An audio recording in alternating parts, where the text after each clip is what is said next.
કચ્છમાં 1 નવેમ્બરથી 20 ફેબ્રુઆરી સુધી ઉજવાશે રણોત્સવ. પ્રવાસીઓ માટે ઊભા કરાશે વિશેષ આકર્ષણો. ખેડા જિલ્લામાં બાળ તસ્કરી કૌભાંડમાં આયા નૂર બહારનો ખુલાસો. અમદાવાદમાં 2 લાખમાં બાળક વહેંચ્યાનો ખુલાસો.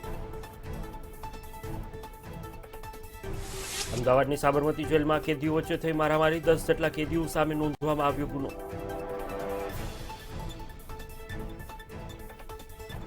ગાંધીનગરમાં મળશે કેબિનેટની બેઠક. વરસાદ, વાવેતર અને ધોરણ 6 થી 8ના વર્ગો શરૂ કરવા અંગે થઈ શકે છે ચર્ચા. દેશમાં લાંબા સમય સુધી નહીં રહી શકે છે કોરોના. WHO ચીફ સાયન્ટિસ્ટ સ્વામીનાથનની ચેતવણી. કેન્દ્રીય મંત્રી થઈને ગેંગસ્ટર જેવો વર્તાવ કરી રહ્યા છે નારાયણ રાણે. પત્રમાં સન્માનમાં શિવસેનાએ કર્યું પ્રહાર.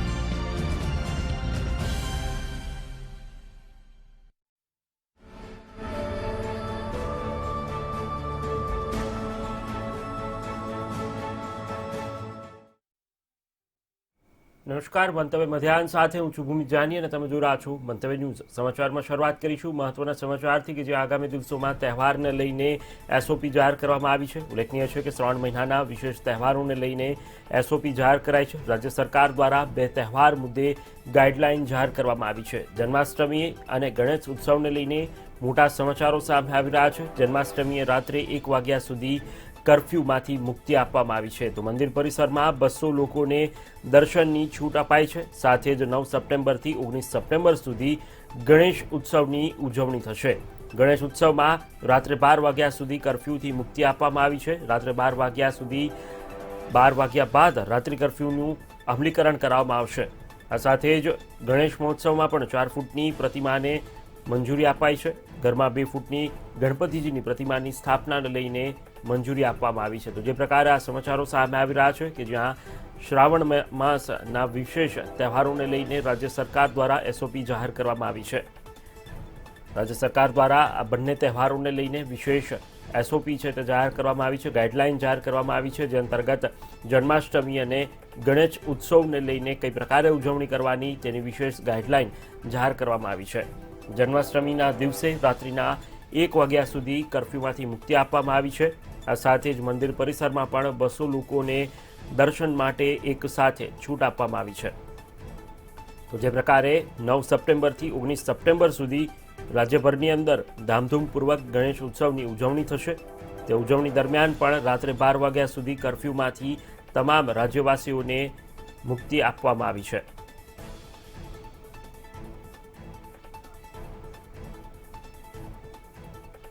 તો જે પ્રકારે તહેવારો માટે સરકારે નિર્ણય કર્યા છે તેના પર વાત કરીએ તો 30 ઓગસ્ટે 8 મહાનગરોમાં રાત્રે 1 વાગ્યા બાદ રાત્રિ કર્ફ્યુની શરૂઆત થશે. ભક્તો કૃષ્ણ જન્મોત્સવ ઉજવી શકે તે માટે સરકારે આ જનહિતમાં નિર્ણય કર્યો છે. 30 ઓગસ્ટે રાત્રે 12 કલાકે કૃષ્ણ જન્મોત્સવની ઉજવણી થઈ શકે તે માટે રાજ્ય સરકારે આ વિશેષ આયોજન કર્યું છે. આ સાથે જ એ દિવસે રાત્રિના મંદિર પરિસરમાં વધુમાં વધુ 200 લોકો દર્શન કરી શકે તે માટે છૂટ આપવામાં આવી છે. દર્શન માટે આવતા ભક્તોએ સોશિયલ ડિસ્ટન્સ અને માસ્કના નિયમોનું ફરજિયાતપણે પાલન કરવાનું રહેશે. આ સાથે જ મંદિરમાં 2 ફૂટના અંતર એટલે કે સોશિયલ ડિસ્ટન્સના નિયમોનું પણ પાલન કરવું પડશે. તો રાજ્ય સરકારે તેને લઈને આ વિશેષ એસઓપી જાહેર કરી છે. જન્માષ્ટમીની શોભાયાત્રાને લઈને પણ સરકારે છૂટ આપી દીધી છે. ઉલ્લેખનીય છે કે ભગવાન જગન્નાથની રથયાત્રા બાદ જન્માષ્ટમીની રથયાત્રાને પણ છૂટ અપાઈ છે. કોરોના સંક્રમણ કાબૂમાં આવતા રાજ્ય સરકારે આ વિશેષ છૂટછાટો આપી છે. સાથે જ રાજ્યમાં ક્યાંય જન્માષ્ટમીના લોકમેળા નહીં યોજાય તેને લઈને પણ સરકારે જાહેરાત કરી દીધી હતી. આ ઉપરાંત મટકી ફોડ પણ આ વખતે નહીં કરવામાં આવે. તો રાજ્યમાં 9 સપ્ટેમ્બરથી 19 સપ્ટેમ્બર દરમિયાન જે પ્રકારે ગણેશ ઉત્સવની ઉજવણી થાય છે તેમાં પણ વિશેષ છૂટછાટો આપવામાં આવી છે. તો આજ મુદ્દે વડોદરાથી સંવાદદાતા અંજલિ દવે લાઈવ જોડાઈ ચૂક્યા છે. અંજલિ, જે પ્રકારે રાજ્ય સરકારે છૂટછાટ આપી છે, હાલ વડોદરાની અંદર કઈ પ્રકારનું માહોલ છે અને આ વાતને લઈને લોકો શું કહી રહ્યા છે?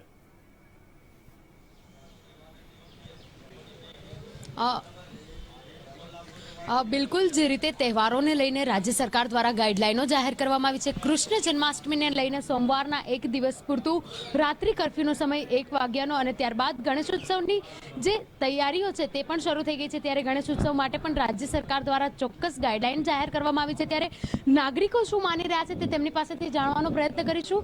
જે રીતે કૃષ્ણ જન્માષ્ટમીને લઈને 1 દિવસ પૂરતો કર્ફ્યુનો સમય વધારવામાં આવ્યો છે, કયા પ્રકારનું આજે સરકારનો નિર્ણય છે તે કેવો ગણી રહ્યા છો? સરકારના નિર્ણયોને અમે આવકારીએ છીએ। સરકારની ગાઈડલાઈન પ્રમાણે જો અમને ગણપતિની 4 ફૂટની જે પરમિશન આપવામાં આવી છે બેસાડવાની, તો એ અમે એને આવકારીએ છીએ। પણ સરકારને જોડે જોડે અમે એવું પણ કહેવા માગીએ છીએ કે વિસર્જનનું જે કૃત્રિમ તળાવ છે એની તૈયારીઓ કરે, કારણ કે વિસર્જન 4 ફૂટની મૂર્તિનું ઘર આંગણે આટલી મોટી મૂર્તિનું વિસર્જન થઈ ના શકે, જેથી કરીને તળાવ તૈયાર છે તો ત્યાં તળાવ તૈયાર સાફસૂફ કરી અને ત્યાં રોડ રસ્તા બનાવે જ્યાં સુધી ગણપતિનું વિસર્જન કરવા અમે પબ્લિક જઈ શકે। 2 વર્ષ પહેલાં ત્યાં ઘણા લોકોની મૂર્તિ ફસાઈ ગઈ હતી, એને ધ્યાન દોરવા માટે અમે સરકારને અપીલ કરી છે, આટલી પરમિશન આપી છે તો આટલી પરમિશન અમને આપે અને ત્યાં જઈને હર્ષો ઉલ્લાસથી ગણપતિ ઉજવાય અને પરમિશન આપવા અમને અરજી કરીએ છીએ। બિલકુલ જે રીતે રાજ્ય સરકાર દ્વારા જન્માષ્ટમીનો તહેવારને લઈને પણ જે છૂટછાટ જાહેર કરવામાં આવી છે, તેનાથી નાગરિકોમાં કેવો ઉત્સાહ જોવા મળી રહ્યો છે? તહેવાર એટલે એક એનર્જી કહેવાય, માણસના શરીરમાં એક એનર્જી આવી જાય। તહેવાર હોય, જન્માષ્ટમી હોય, નવરાત્રી હોય, ગણપતિ હોય કે દિવાળી હોય, એક તમને એનર્જી મળતી હોય એનાથી। અને આ ફેસ્ટિવલમાં ઘણા લોકો ખુશ થયા અને ગણેશ ચતુર્થી એટલે વડોદરા શહેરમાં મહારાષ્ટ્ર પછી, મુંબઈ પછી વડોદરામાં જ થઈ રહ્યા છે અને ખૂબ હર્ષોલ્લાસથી વર્ષોથી થઈ રહ્યા છે। સરકારશ્રીએ જે પરમિશન આપી તે બદલ તેમનો ખૂબ ખૂબ આભાર। અને આવનારા સમયમાં જેમ વિસર્જનનું પણ આ ભાઈએ કીધું, નૈલેશભાઈ, એ રીતે વિસર્જન પણ વ્યવસ્થા કરી આપે અને વાસ્તે ગાસ્તે અમે લાવી શકીએ એવી કોઈક વ્યવસ્થા કરે એવી અમે આશા રાખીએ। બિલકુલ જે રીતે તહેવારોને લઈને સરકાર દ્વારા છૂટછાટ આપવામાં આવી છે, કેટલી જરૂરી હતી? કોરોનાના જ્યારે કેસ ઓછા થયા છે, ત્રીજા વેવની આશંકા છે, ત્યારે આજે છૂટછાટ આપવામાં આવી છે, તે કેટલી યોગ્ય છે? ભારતનું અર્થતંત્ર એ તહેવારોની અરસપરસ ફરતું અર્થતંત્ર છે અને જ્યારે આપણે આજે કોરોના કેસ જ્યારે ઘટી રહ્યા હોય, સામાન્ય પરિસ્થિતિઓ વર્તાઈ રહી હોય, લોકોમાં સામાન્યતા આવી રહી હોય, ભયનું વાતાવરણ દૂર થઈ રહ્યો હોય, એવા સમયે ગુજરાત સરકારની રૂપાણીજી સરકારે જે નિર્ણય લીધો છે એ ખૂબ ખૂબ આવકારદાયક છે અને તહેવારોને ફરી દર વર્ષની જેમ ઉજવણી માટે પરમિશન આપી છે। સાર્વજનિક રૂપે ગણેશ ઉત્સવની સ્થાપના, ગણપતિની સ્થાપના થઈ શકે એવું આપ્યું છે, એ ખૂબ આવકારદાયક છે। અને આગળના બી જે બી હર્ડલ્સ છે, જેવા કે વિસર્જન, કારણ કે 4 ફૂટની મૂર્તિ ત્યાં થોડું અઘરો વિષય છે, એટલે એના વિસર્જનના અને વિસર્જન યાત્રા માટે બી ખૂબ આવકારદાયક જે નિર્ણયો લેવાશે એવી અમારી અપેક્ષા છે। બિલકુલ તહેવારોને લઈને દ્વારા જે છૂટછાટ આપવામાં આવી છે તેને લઈને વડોદરાવાસીઓમાં કેટલી ખુશી જોવા મળી રહી છે? ખુશી તો કઈ ખુશી કઈ ગમ એવો માહોલ સર્જાયો છે। તમે હાથમાં જ્ઞાન આપી દીધી છે પણ તલવાર અંદર છે જ નથી। હિન્દુ ધર્મના જેટલા પણ તહેવારો આવતા હોય છે હર્ષોલ્લાસ સાથે આવતા હોય છે, વાસ્તે ગાસ્તે લાવવાની પરંપરા હોય છે, પરંતુ આ લોકોએ એવું કરી નાખ્યું કે તમે આ તહેવારને માતમ જેવો મનાવો, શાંતિથી બનાવો। 7 દિવસ, 5 દિવસ, 10 દિવસ, 1.5 દિવસ ગણપતિને બેહાડીને મંડપની બહાર જ તપેલા વિસર્જન કરો અને શાંતિથી તમે બધા તહેવાર પતાવી દો। ચલો, ગયા વખતે કોરોનાને ખરેખર મહામારી બહુ ભયંકર હતી, એટલે અમે લોકોએ કોમ્પ્રોમાઇઝ કરીને તહેવારોને અમે બહુ નાના પાયા પર અમે કર્યા હતા, પણ હવે તો થોડી બહુ ખુલી ગઈ છે। લોકોના મોટા મોટા પ્રસંગો થઈ રહ્યા છે, લોકોની સભાઓમાં ડીજેઓ વાગતા થઈ ગયા છે, મસાલ રેલીઓમાં ડીજે વાગતા થઈ ગયા છે, જન આશીર્વાદ રેલીઓમાં ડીજે વાગતા થઈ ગયા છે। તો હવે અમે તો ધર્મની સાથે દેશને પણ માન આપીએ જ છે, એટલે સાથે સાથે આ ધર્મ માટે પણ તમારે સૌથી પહેલે ગણપતિજીને વાતે ગાતે કાઢવા જ જોઈએ। અને બીજું જે વિસર્જનનું જે પૌરાણિક મહત્વ છે ગણેશજીનું, ગણેશ ચતુર્થીના દિવસે વેદ વ્યાસ મુનિએ મહાભારતના ઉચ્ચારણ કર્યું, ગણપતિએ 10 દિવસ સુધી સતત મહાભારત લખ્યું, એના લીધે ગણેશજીના શરીરનું તાપમાન વધી ગયું હતું। એ તાપમાનને જાળવવા માટે વેદ વ્યાસ મુનિ નજીકના એક કુદરતી કુંડમાં ગણેશજીને લઈ ગયા, તે સ્નાન કરાયું અને એના પછી એમના શરીરનું તાપમાન જળવાઈ ગયું। અને આ જે તમે નવી જે પ્રથાઓ કાઢી છે ને છેલ્લા 3, 4, 5 વર્ષથી, કે તપેલા વિસર્જન, આ તપેલા વિસર્જન જેવું હિન્દુ સંસ્કૃતિમાં કોઈ જગ્યાએ ઉલ્લેખ છે જ નહીં। ગણેશજીનું વિસર્જન કૃત્રિમ કાં તો કુદરતી કુંડમાં જ થવું જોઈએ। અને આ જે 15 માણસોને તમે પરમિશન આપો છો, ચલો એક સારી છે કે નહીં મળતું તો એના કરતાં કંઈ ને કંઈ પરમિશન તમે આપી છે। પણ મંડળમાં કમસે કમ એક કોઈ મંડળમાં 50થી વધારે કાર્યકર્તા હોય તો કયા 15 લોકોને કયા 15 કાર્યકર્તાને અમે મંડપની અંદર હાજરી આપીએ? એટલે તમે એક આ મંડળની અંદર ઝઘડા થવાની પણ એક ભવિષ્યમાં નોબત આવી શકે છે. એટલે આ 15ના બદલે તમે વધારેમાં વધારે 50 માણસોની તમે પરમિશન આપો, વિસર્જનની પણ પરમિશન આપો. છેલ્લા 1.5 વર્ષથી ડીજેવાળા પણ બેકાર થઈને બેઠ્યા છે, એમની પણ રોજગારી સમજો. એના ઉપરથી તમારે ગણેશ ઉત્સવમાં પાપડીનો લોટ છે, પછી આઈસ્ક્રીમ છે, પછી કોઠાવાલા છે, એવા બધા ઘણા બધા નાના મોટા વેપારી હોય છે કે જેમને રોજગારી મળતી હોય છે. એટલે મહેરબાની કરીને હવે તહેવારોને થોડી છૂટ આપો વધારે, તો બધાના ઘર સંસાર વ્યવસ્થિત ચાલે એવી હું તમને એક વિનંતી કરું છું સરકારને. જય ગણેશ. બિલકુલ, તો જે રીતે તહેવારોને લઈને રાજ્ય સરકાર દ્વારા જે પ્રકારે છૂટછાટ આપવામાં આવી છે તે તો આવકારી રહ્યા છે, પરંતુ ગણેશ ઉત્સવને લઈને જે છૂટછાટ આપવામાં આવી છે તેમાં થોડો વધારો કરવામાં આવે અને વિસર્જન તેમજ મંડપની અંદર રહેવાના જે લોકો છે તેમની સંખ્યામાં પણ વધારો થાય તે પ્રકારની માંગણી વડોદરાવાસીઓ કરી રહ્યા છે. જી અંજલિ, તો સમગ્ર વિગત આપવા બદલ આપનો આભાર. તો જે પ્રકારે વડોદરાવાસીઓએ પણ સરકારના નિર્ણયને વધાવ્યો છે, પરંતુ વધુ છૂટછાટની માંગણીઓ પણ વડોદરાવાસીઓ કરી રહ્યા છે.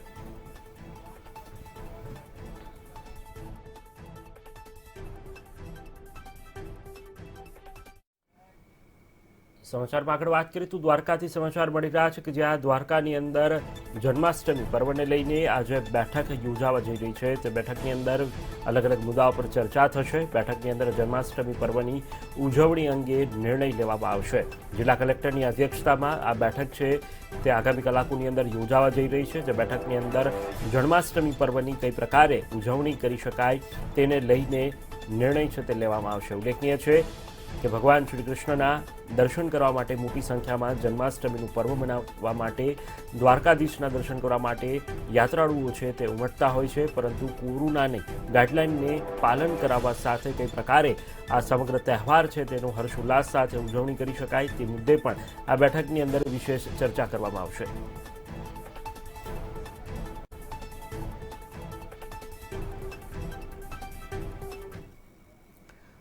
તો ભાવનગરથી સમાચાર પ્રાપ્ત થઈ રહ્યા છે. ભાવનગરની અંદર દરોડા પાડવામાં આવી રહ્યા છે. ભાવનગરની અંદર પ્લાસ્ટિક રાખતા વેપારીઓને ત્યાં દરોડાને લઈને હાલ સમગ્ર સમાચારો પ્રાપ્ત થઈ રહ્યા છે. પ્લાસ્ટિક રાખતા વેપારીઓને ત્યાં ચેકિંગ હાથ ધરવામાં આવ્યું છે. 78 વેપારીઓ પાસેથી પ્રતિબંધિત પ્લાસ્ટિક પણ ઝડપી પાડવામાં આવ્યું છે. પ્રતિબંધિત પ્લાસ્ટિકનો 8 કિલો જથ્થો કબજે કરાયો છે. પ્લાસ્ટિકનો જથ્થો જપ્ત કરી અને આ તમામ વેપારીઓને દંડ ફટકારવામાં આવ્યો છે.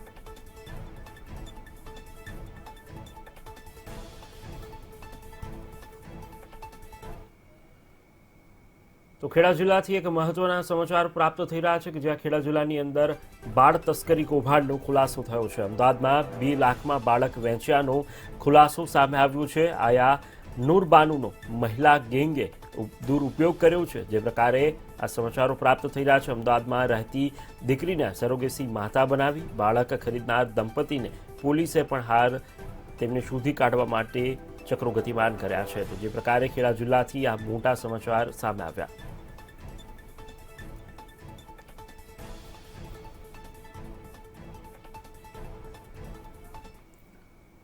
સમાચારમાં આગળ વાત કરીએ તો નવસારીથી સમાચાર પ્રાપ્ત થઈ રહ્યા છે કે જ્યાં નવસારીના કિલિયા ડેમની અંદર એક યુવાન ડૂબ્યો હોવાના અહેવાલ પ્રાપ્ત થઈ રહ્યા છે. ગઈકાલે સાંજે 5 મિત્રો નાહવા ગયા હતા. 5 મિત્રોમાંથી એક મિત્ર આ ડેમની અંદર ડૂબ્યો હોવાના સમાચાર મળી રહ્યા છે.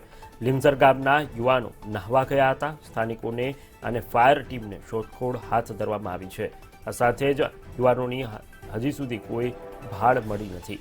તો જે પ્રકારે 5 મિત્રો ડેમમાં નાહવા ગયા હતા, જેમાંથી એક યુવાન ડૂબ્યો હોવાની હાલ ઘટના સામે આવી છે. જે અંતર્ગત સ્થાનિક અને ફાયર વિભાગની ટીમ દ્વારા આ યુવાનને શોધી કાઢવાની હાલ કવાયત હાથ ધરવામાં આવી છે.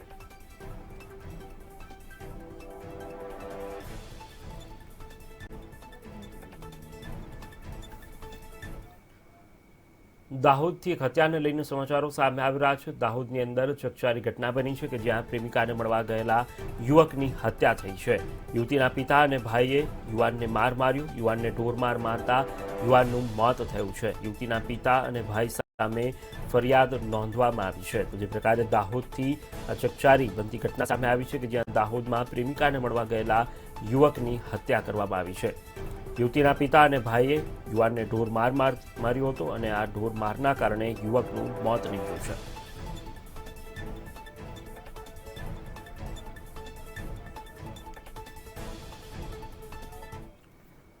તો ગુજરાતમાં હૃદયરોગથી પીડાતા બાળકોની સર્જરીમાં ઘટાડો નોંધાયો છે, જેને લઈને આ રાહતના સમાચાર સામે આવી રહ્યા છે. કોરોના કાળથી પીડાતા બાળકોની સર્જરી 35% ઘટી છે. ઉલ્લેખનીય છે કે 1700થી 2100 બાળકોની સર્જરી ઘટીને 1106 સુધી નીચે આવી છે.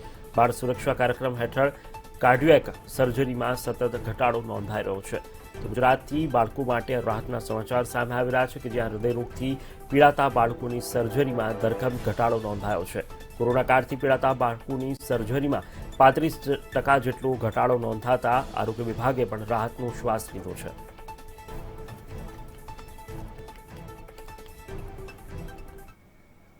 સૌરાષ્ટ્ર યુનિવર્સિટીના માટી કૌભાંડને લઈને સિન્ડિકેટ બેઠક યોજાવાની હતી. તે બેઠક પહેલા જ NSUI પ્રમુખ દ્વારા આક્ષેપો કરવામાં આવ્યા. રજિસ્ટ્રાર જતીન સોનીને બચાવવા સિન્ડિકેટ પ્રયાસ થતા હોવાના આક્ષેપ NSUI દ્વારા કરવામાં આવ્યા છે.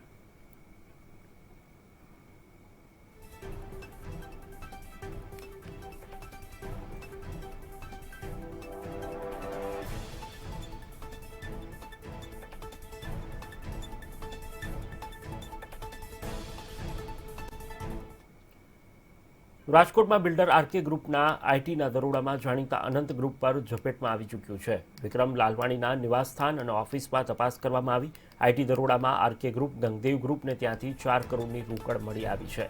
તો ઢગલાબંધ બિનહિસાબી દસ્તાવેજો પણ મળી આવ્યા છે. આઈટીની તપાસ દરમિયાન જ્વેલરી પણ મળી આવી છે. સર્ચ ઓપરેશનમાં એક પછી એક નામ પણ બહાર આવે તેવી શક્યતાઓ હાલ જોવા મળી રહી છે.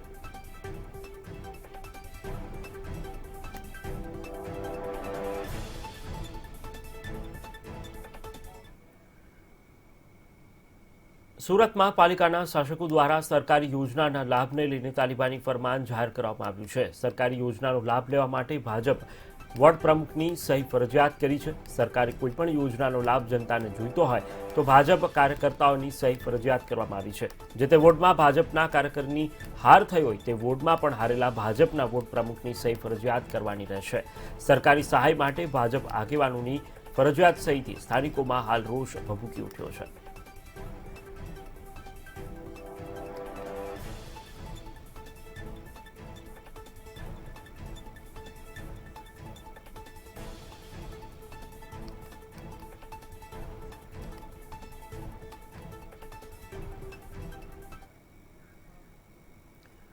ધોરણ 10ના રિપીટર વિદ્યાર્થીઓનું પરિણામ બોર્ડની વેબસાઇટ પર જાહેર કરી દેવામાં આવ્યું છે, જેમાં સમગ્ર રાજ્યનું માત્ર 10.4% પરિણામ આવ્યું છે.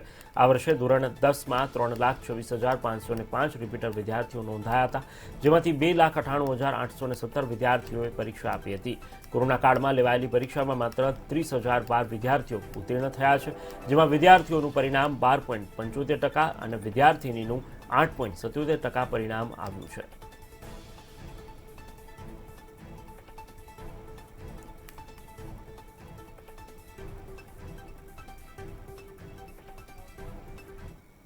દીવમાં સહયાત્રા અંતર્ગત સ્વચ્છતા દિવસની ઉજવણી કરવામાં આવી. જિલ્લાના તમામ પર્યટક સ્થળો, હોટલો તેમજ રેસ્ટોરન્ટ અને શહેરી અને ગ્રામ્ય વિસ્તારમાં સફાઈ અભિયાન હાથ ધરવામાં આવ્યું હતું. મહત્વનું છે કે દાદરા નગર હવેલી અને દીવ દમણના પ્રશાસકને 5 વર્ષ પૂર્ણ થવા પર પ્રશાસન તેમના 5 વર્ષના વિકાસ અને કાર્યકાળની સહયાત્રા ઉજવી રહ્યું છે.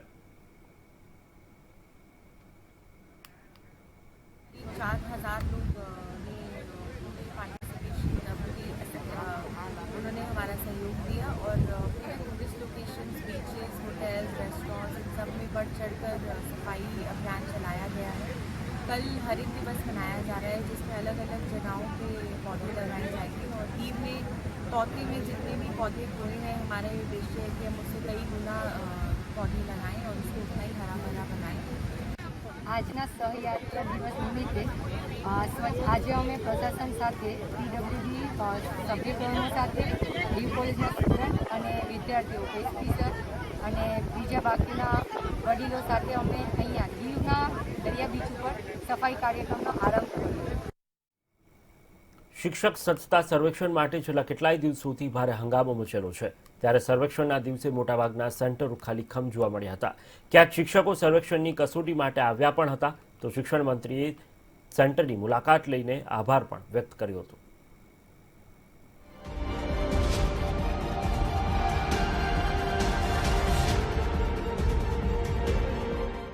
શિક્ષકો કેટલા સજ્જ છે તે ચકાસવા માટે સર્વેક્ષણના નામે કસોટી શરૂ થઈ છે. ત્યારે છેલ્લા કેટલાય દિવસોથી આ સર્વેક્ષણનો શિક્ષકો વિરોધ કરી રહ્યા છે. મંગળવારે પણ મોટાભાગના સેન્ટરો ખાલીખમ જોવા મળ્યા હતા. જે સર્વેક્ષણનો સમય હોવા છતાં પણ જે સર્વેક્ષણ કેન્દ્રો છે ત્યાં કોઈ પણ શિક્ષક ઉપસ્થિત નથી રહ્યું અને એ સર્વેક્ષણ કેન્દ્રો પર સન્નાટો જોવા મળી રહ્યો છે. શિક્ષકો શાળાએ સર્વેક્ષણ માટે આવ્યા જ નથી અને આ સર્વેક્ષણ દિન જે છે તેને ધિક્કાર દિન તરીકે તેઓ ઉજવી રહ્યા છે. ત્યારે શિક્ષકોના વિરોધમાં શિક્ષકોના પરિવારજનો પણ હાલ જોડાયા છે અને સર્વેક્ષણ માટે શિક્ષકો જે છેલ્લા કેટલાય સમયથી વિરોધ વ્યક્ત કરી રહ્યા હતા તે વિરોધની અસર આજે કસોટી સેન્ટર પર જોવા મળી. સરકાર જે દાવા કરી રહી હતી તે દાવાનો ફિયાસ્કો સામે આવ્યો. શિક્ષકો માટેનું સર્વેક્ષણ મરજિયાત છે, છતાં પણ શિક્ષકો સર્વેક્ષણનો વિરોધ કરી રહ્યા છે. આખરે કેમ? અન્ય કોઈ કર્મચારીઓની પરીક્ષા નથી લેવામાં આવતી તો માત્ર શિક્ષકોની જ પરીક્ષા શા માટે? એટલા માટે અમે દરેક શિક્ષકોનો મત લીધો છે અને એમાં 90% શિક્ષકોએ આ શિક્ષક સજ્જતા સર્વેક્ષણ પરીક્ષાનો વિરોધ કર્યો છે. શિક્ષકને આજે હોલ ટિકિટ કાઢવી, વર્ગખંડમાં બેસાડવો, સ્ટ્રોંગ રૂમ બનાવવો, એને પરીક્ષા આપવા માટેનું પેપર આપવું, OMRમાં ટીક કરવું અને એનું પછી સ્કેન કરવું, આ બધી વસ્તુ શિક્ષક સજ્જતા સર્વેક્ષણ નથી પણ એક પરીક્ષા છે એટલા માટે તેનો વિરોધ છે. પરીક્ષાના કારણે શિક્ષકના આત્મસન્માનને ઠેસ પહોંચી છે. મારા પોતાના સ્વાભિમાન ઉપર જ્યારે ચોટ લાગી રહી છે ત્યારે મોટાભાગના શિક્ષકો આજે પરીક્ષાથી વેગળા રહેવાના છે અને શિક્ષકોના પરિવાર પણ આજે અમારી સાથે જોડાયેલા છે, એ પણ આજે પ્રતિક ઉપવાસ કરવાના. સજ્જતા સર્વેક્ષણ મુદ્દે શિક્ષકોમાં પણ બે ભાગ જોવા મળ્યા. એવું નથી કે તમામ સેન્ટરો ખાલી રહ્યા હોય. જે શિક્ષકો વિરોધમાં નથી જોડાયા તેવા શિક્ષકોએ સજ્જતા કસોટી આપી છે. અત્યારે જે વિરોધ અને બહિષ્કાર થઈ રહ્યું છે એ તદ્દન ખોટો છે. મને એ જ નથી સમજાતું કે આ બહિષ્કાર શેનો થઈ રહ્યો છે. આ અંગત સ્વાર્થ હોય કે જે પણ હોય પણ આ વસ્તુ થવી જોઈએ નહીં. આ ઘણો બધો ફાયદો છે. આગામી સમયમાં જ્યારે આપણી સરકાર આપણા શિક્ષણ માટે, બાળકોના ભવિષ્ય માટે નવી શિક્ષણ નીતિનો અમલ કરવા જઈ રહી છે તો એનો પણ આ એક ભાગ છે. આપણે નવી શિક્ષણ નીતિનો અમલ કરીશું.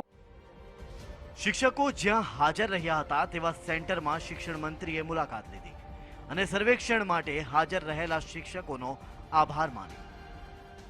બેઠેલા તમામ મારા શિક્ષક ભાઈ બહેનો પરિવાર અને મરજિયાત હોવા છતાં પણ હાજર રહેવા બદલ અભિનંદનને આભાર માનું છું. શિક્ષકોના મુદ્દે કોંગ્રેસ પણ મેદાને આવી. પ્રદેશ પ્રમુખ અમિત ચાવડાએ સર્વેક્ષણને તાઇફો ગણાવી કહ્યું, ખરેખર તો સરકારને સજ્જતા સર્વેક્ષણની જરૂર છે. તો સરકાર એની જવાબદારીઓમાંથી પીછેહટ કરી પોતાની નિષ્ફળતાઓ છુપાવવા માટે આવા સર્વેક્ષણ જેવા તાઇફા કરી રહી છે. ખરેખર જો સિસ્ટમ સુધારવી હોય તો મંત્રીમંડળ ને મુખ્યમંત્રીનું પહેલું સર્વેક્ષણ કરાવે તો આખા ગુજરાતના લોકોને લાભ થશે. સોમવારે શિક્ષણ મંત્રીએ દાવો કર્યો હતો કે 1,18,000 શિક્ષકોએ હોલ ટિકિટ ડાઉનલોડ કરી છે, પરંતુ ખાલીખમ રહેલા સેન્ટરો સરકારની આ પોલ ખોલી રહ્યા છે. શિક્ષકોએ છેલ્લા કેટલાક દિવસોથી કરેલો વિરોધ યથાવત હોવાનો પુરાવો આ ખાલીખમ સેન્ટરો છે. બ્યુરો રિપોર્ટ, મંતવ્ય ન્યૂઝ. કોરોનાની સામે લડવા માટે રસીકરણ અભિયાન ચલાવવામાં આવ્યું છે. રસીના 2 ડોઝ લઈને લોકો સુરક્ષિત થઈ રહ્યા છે.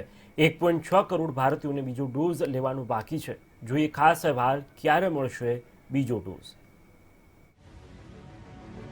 ક્યારે મળશે બીજો ડોઝ? કોરોના જંગ સામે રસી અસરકારક ઈલાજ. કોરોનાની રસી લો, સુરક્ષિત બનો.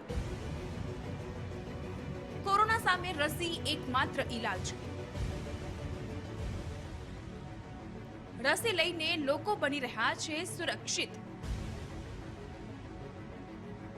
દેશભરમાં હજુ 1.6 કરોડ લોકોનો બાકી છે બીજો ડોઝ. સૌથી વધુ સંખ્યા વૃદ્ધોની હોવાની જાણકારી. કોરોનાની રસીનો પહેલો ડોઝ લીધાના 16 અઠવાડિયા પછી રસીનો બીજો ડોઝ આપવામાં આવ્યો છે, જેમાં ઓછામાં ઓછા 1.6 કરોડ ભારતીયોને રસીનો બીજો ડોઝ લેવાનો બાકી છે, જેમાં 1 કરોડથી વધુ વૃદ્ધો છે. 13 મેના રોજ સરકારે કોવિશિલ્ડ માટે 12 થી 16 અઠવાડિયાના ગેપને માન્યતા આપી હતી. કુલ રસીકરણમાંથી 85 લોકોએ કોવિશિલ્ડ લીધી છે, તો બીજી બાજુ કોવેક્સિનના 2 ડોઝ લેવાનો સમયગાળો ટૂંકો છે. પહેલો ડોઝ લીધાના 4 થી 6 અઠવાડિયા પછી બીજો ડોઝ લેવાનો રહે છે. જે લોકોને 12 અઠવાડિયા પછી બીજો ડોઝ લેવાનો સમય થઈ ગયો છે અને સંપૂર્ણ રસીકરણ પૂરું થયું નથી, તેમનો આંકડો 3.9 કરોડ છે.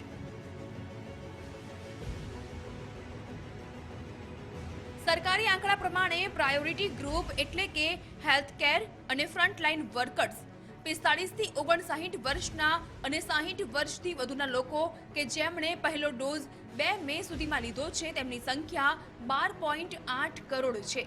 તેમાંથી 11.2 કરોડ લોકોએ બીજો ડોઝ લઈ લીધો છે. બીજી મે સુધીમાં રસીનો પહેલો ડોઝ લેનારા 60 થી વધુની વયના 1 કરોડથી વધારે લોકો, 45 થી 59ની વય જૂથના 45 લાખ લોકો, 12 લાખ જેટલા હેલ્થ વર્કર્સ અને 1.8 લાખ ફ્રન્ટલાઇન વર્કર્સને હજુ બીજો ડોઝ મળ્યો નથી. એકંદરે 18+ ની 48% વસ્તીને રસીનો ઓછામાં ઓછો 1 ડોઝ મળી ગયો છે, પરંતુ માત્ર 14%ને બંને ડોઝ મળ્યા છે.